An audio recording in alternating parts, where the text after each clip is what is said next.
Published 0550 Est. 7 November 2017. Updated 0819 Est. 7 November 2017. Philip Bull, 90, has avoided a jail term after he ran over and killed two women when he accidentally stepped on his car's accelerator. Relatives of two women knocked down and killed when a 90-year-old man mistook his car's accelerator for its brakes were left furious today after the pensioner walked free from court.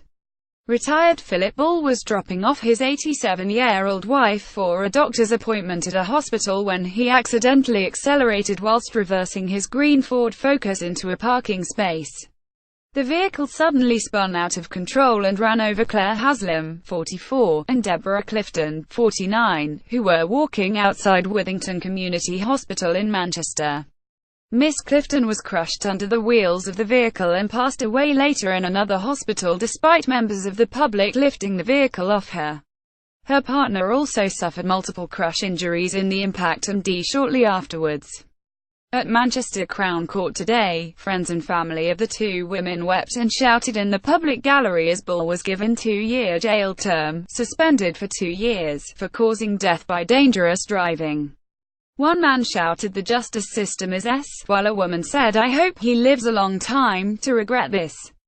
I hope he thinks about them every day." Outside court, Ms. Clifton's tearful sister, Julie, said she was angry and devastated by the sentence, insisting Bull had not apologized to them. Deborah Clifton left and Claire Haslam right after Bull's car span out of control. She said, "We lost another sister 4 years previous to this, so it makes it even more devastating losing Debs. We haven't had justice because they kept going on about him, about how he is 90 and his wife and what a great life they have had. My sister isn't even going to see 50, they had so much left to live for." His defense barrister said how remorseful he was, but he has never once directed that at the family.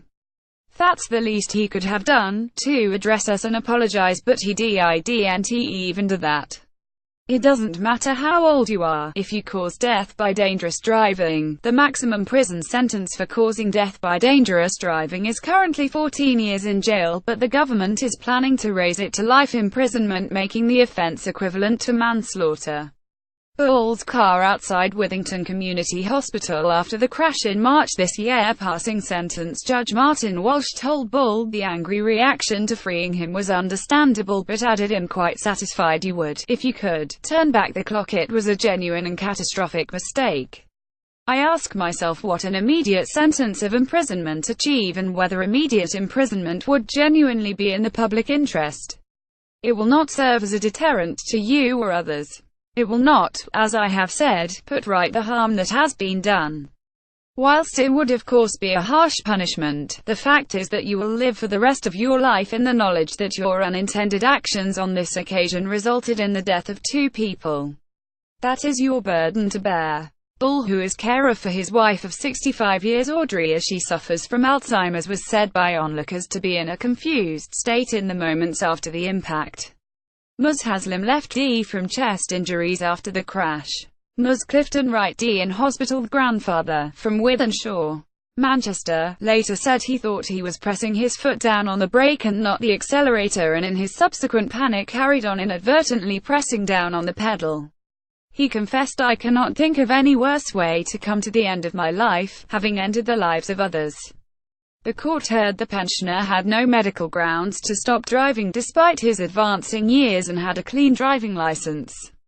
Bull's lawyer said it was a tragedy for him as well as the victims and their families, describing the crash, which happened at 2 p.m. on March 7 this year. Prosecutor Miss Sarah Johnston had told the court he began to turn the steering wheel but then suddenly accelerated. There were pedestrians using the footpath and two partners, Deborah Clifton and Claire Haslam, could be seen walking together. The vehicle by now was at lock and the speed of the car was increased. The rear of the car knocked down a metal barrier and then Claire Haslam, hitting the wall and knocking her to the ground.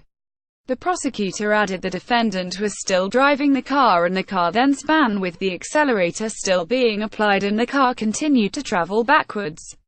The accelerator was pressed firmly down at this point and the rear of the car collided with Deborah Clifton as she was trying to get out of the way. Deborah Clifton became trapped as the car continued to reverse before hitting the wall and coming to an abrupt halt.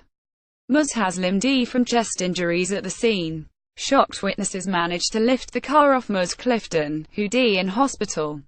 In mitigation, defense lawyer Richard Varden said Bull was hugely remorseful and added, "It is immediately tragic for the victim's family and friends, but I don't think anyone can deny this is a tragedy for the defendant and especially for his wife who he cares for. It is very easy to think this accident has something to do with his age, but my submission is that it does not." This was the scene where Bull accidentally reversed his car over his two tragic victims. Defense lawyer added, "This is a case of foot displacement and was the single cause of this tragedy. He misapplied the accelerator more forcibly because he believed he was pressing the brake and not the accelerator. This is nothing to with the age of the defendant and is not an uncommon phenomenon. He pressed the wrong pedal and panicked. He understands the impact and the gravity of the offense and he feels great sadness for the victim's family. But in terms of sentence, there is no need to send an elderly man to prison. This is an exceptional case."